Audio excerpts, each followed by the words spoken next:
आज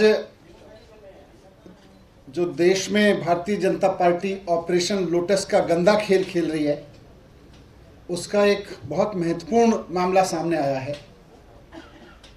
भारतीय जनता पार्टी का षड्यंत्र जो ऑपरेशन लोटस के जरिए चलता है और वो एमएलएज खरीद के जनता की चुनी हुई सरकारों को खरीदते हैं और जनता की राय के खिलाफ जाके एमएलएज को खरीद के जनतंत्र को बर्बाद करते हैं, उसका मामला सामने आया है। इसका तथ्य तेलंगाना से भी जुड़े हुए हैं और इसके तथ्य दिल्ली से भी जुड़े हुए हैं।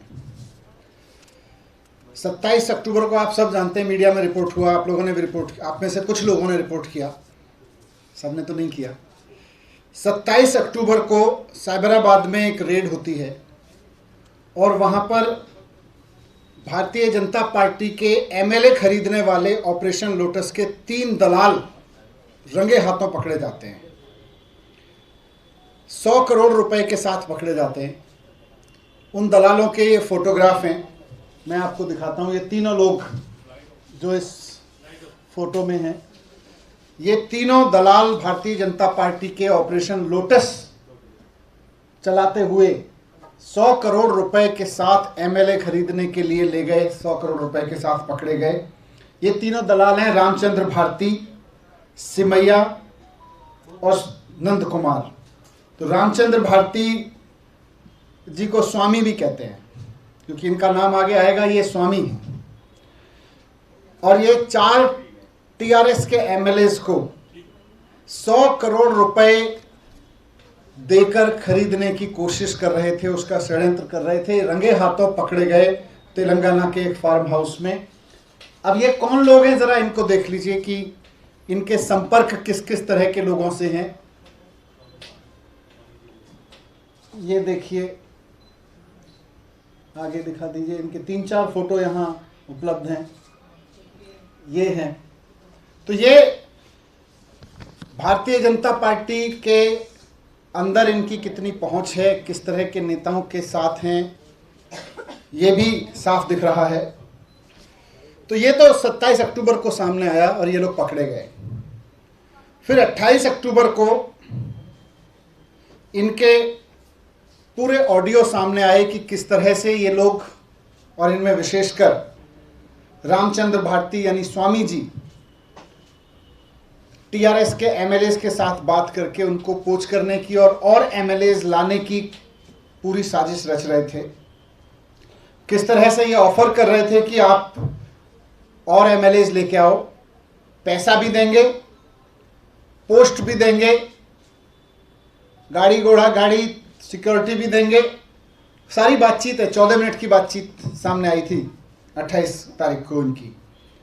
और उसमें चौंकाने वाली चीज़ ये थी कि जो दलाल है एमएलए खरीदने वाला भारतीय जनता पार्टी का, वो साफ साफ खुलेआम उस एमएलए को कह रहा था कि बीएल संतोष जी से पहले आप आओ, पैसे देंगे, नाम बताओ एमएलए के साथ लेके आओ, पैसे देंगे, सिक्योरिटी देंगे, घोड़ा गाड़ी देंगे और बीएल संतोष जी से और नंबर 2 से मिलवाएंगे। उसके बाद फिर आपकी डील फाइनल होगी। और बीएल संतोष जी तो सब जानते हैं, नंबर 2 को बाद में वही दलाल आगे क्लैरिफाई करता है, अमित शाह जी, देश के गृह मंत्री, वो आगे जाके क्लैरिफाई करता है उस ऑडियो में। और साथ साथ ये भी कहता है कि इसके बाद सीबीआई और ईडी दोनों की चिंता मत करना, उसको हम देख लेंगे, हम इसी तरह से करते हैं, जो हमारे साथ आता है वो हम उसको फिर सीबीआई और ईडी से कुछ नहीं होने देते हैं। आज फिर एक नया ऑडियो सामने आया है। यह ऑडियो भी तेलंगाना के एमएलएज और इन ऑपरेशन लोटस के दलालों के बीच की ही बातचीत है। इस ऑडियो में भी वो बीजेपी के दलाल, एमएलए खरीदने वाले दलाल, वहाँ के एमएलएज को लालच देते हुए कह रहे हैं कि हमारे साथ आ जाओ। और यहाँ वो खुलासा करता है कि हम दिल्ली में भी कोशिश कर चुके हैं, हम दिल्ली में भी कोशिश कर रहे हैं। वहाँ वो उसको बताता है कि दिल्ली के 43 एमएलएज को तोड़ने की हम कोशिश कर रहे हैं। यानी कि इन्होंने दिल्ली के 43 एमएलएज को खरीदने का पैसा रखा हुआ है। मैं पहले आपको वो ऑडियो सुनवाता हूँ।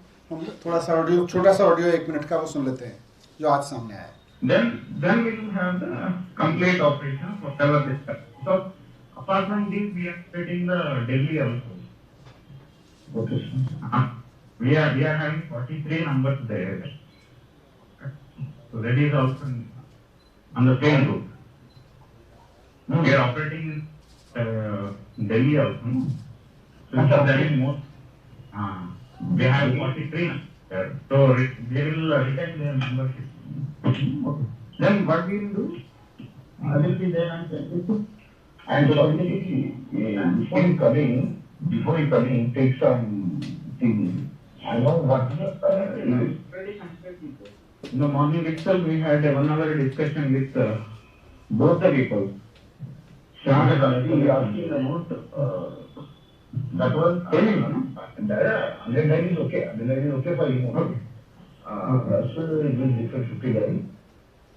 वो बता रहा है कि 1 घंटे हमारी बातचीत हुई है।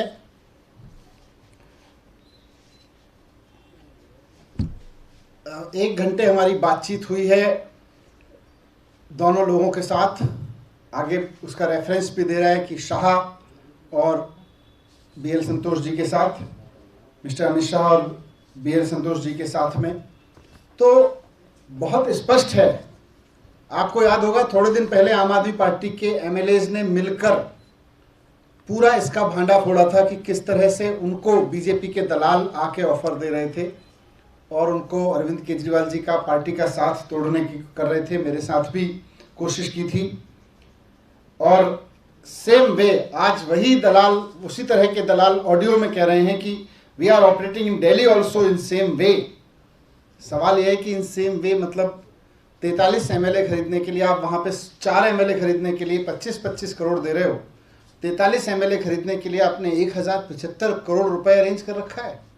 ये 1000 करोड़ रुपए, 1075 करोड़ रुपए किसका है? कहाँ से आया? कहाँ है? MLAs खरीदने का ये पैसा जो वहाँ पहुँचा वो किसका है? कहाँ से आ रहा है? जो MLAs खरीदने का 43 MLAs खरीदने की जिसकी बात वहाँ का दलाल कबूल रहा है, वो पैसा कहाँ से आ रहा है? किसका है? इस सब की जांच होनी चाहिए। इस बात की भी जांच होनी चाहिए कि जो ये नाम ले रहा है संतोष जी, शाह जी, क्या ये भारतीय जनता पार्टी के नेता BL संतोष हैं? क्या शाह जी देश के गृह मंत्री अमित शाह जी हैं? और अगर ये देश के गृह मंत्री अमित शाह जी हैं तो ये देश के लिए बहुत खतरनाक है। क्योंकि अगर ये देश के गृह मंत्री अमित शाह जी बीजेपी के ऑपरेशन लोटस के तहत षड्यंत्र करके MLAs खरीदने में लगे हुए हैं, देश के गृह मंत्री अगर MLA खरीदने में लगे हुए हैं, तो इसके लिए देश के इससे ज़्यादा खतरनाक देश के लिए बात क्या हो सकती है। मैं समझता हूँ सबसे पहले तो इसकी ईडी जांच होनी चाहिए। सबसे पहले तो इसकी जांच होनी चाहिए। ये सबूत है कि किस तरह से हजारों करोड़ रुपया इकट्ठा कर करके चुने हुए MLAs को खरीदा जा रहा है, खरीदने की कोशिश की जा रही है। ये लोग, इन्होंने दिल्ली में खरीदने की कोशिश की, नाकामयाब हुए। इन्होंने पंजाब में खरीदने की कोशिश की, नाकामयाब हुए। इन्होंने 8 राज्यों में ऑपरेशन लोटस को कामयाब किया है। इन्होंने तेलंगाना में खरीदने की कोशिश की, आपके सामने एक्सपोज हो रहे हैं। और अगर जैसा कि इस ऑडियो में दावा किया जा रहा है, शाह जी, अगर ये अमित शाह जी इसमें इन्वॉल्व हैं तो उनको तो अभी गिरफ्तार किया जाना चाहिए और उनसे पूछताछ होनी चाहिए।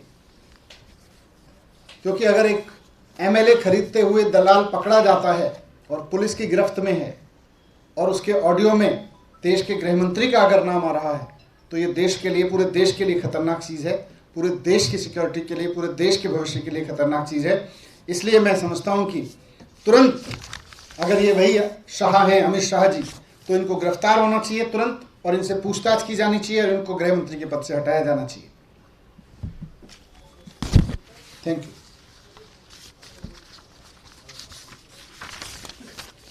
ऑडियो आपको दे देंगे, फोटो दे देंगे। लगातार ये जो कोशिश की जा रही है, आपने भी खुद कहा था कि आपको भी ऑफर दिया गया है, क्या उसी कड़ी में इसको जोड़कर देख रहे हैं आप? बिल्कुल, वो तो साफ कह ही रहा है, वो तो मान ही रहा है। और वो अरेस्ट है बंदा, पैसे पकड़े गए हैं उसके पास से।